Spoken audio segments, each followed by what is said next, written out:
পৃথিবীর সমুদ্রের গভীর জলের হাঙর পরিচিত তার ভয়ঙ্কর চেহারা ও শক্তির জন্য। কিন্তু জানেন কি, এই শক্তিশালী প্রাণীটি ডলফিনের মতন শান্ত প্রাণীকেও ভয় পায়? কিভাবে এটা সম্ভব? আজ আমরা জানব এর পিছনের বৈজ্ঞানিক কারণ। ডলফিন দেখতে শান্ত ও নিরীহ হলেও এরা আসলে খুব বুদ্ধিমান এবং কৌশলী। অন্যদিকে হাঙর শারীরিকভাবে শক্তিশালী ও শিকারী হলেও তাদের বুদ্ধিমত্তা ডলফিনের চেয়ে কম।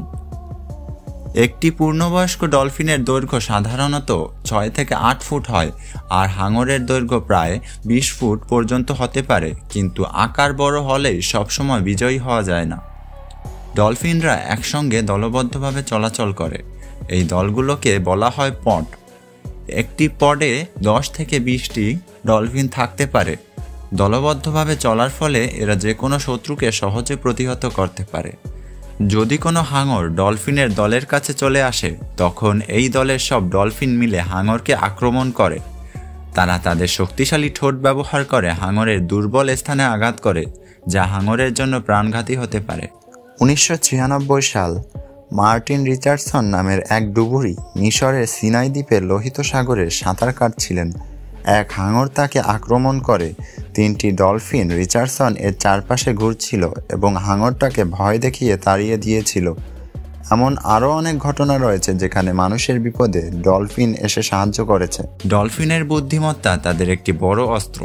তারা হাঙরের গতিবিধি আগে থেকেই বুঝতে পারে এবং সেই অনুযায়ী কৌশল গ্রহণ করে। ডলফিনের গতি প্রতি ঘন্টায় 37 মাইল পর্যন্ত হতে পারে, যা হাঙরের চেয়েও দ্রুত। হাঙর সাধারণত একা শিকার করে এবং দলবদ্ধ আক্রমণের বিপরীতে খুবই দুর্বল।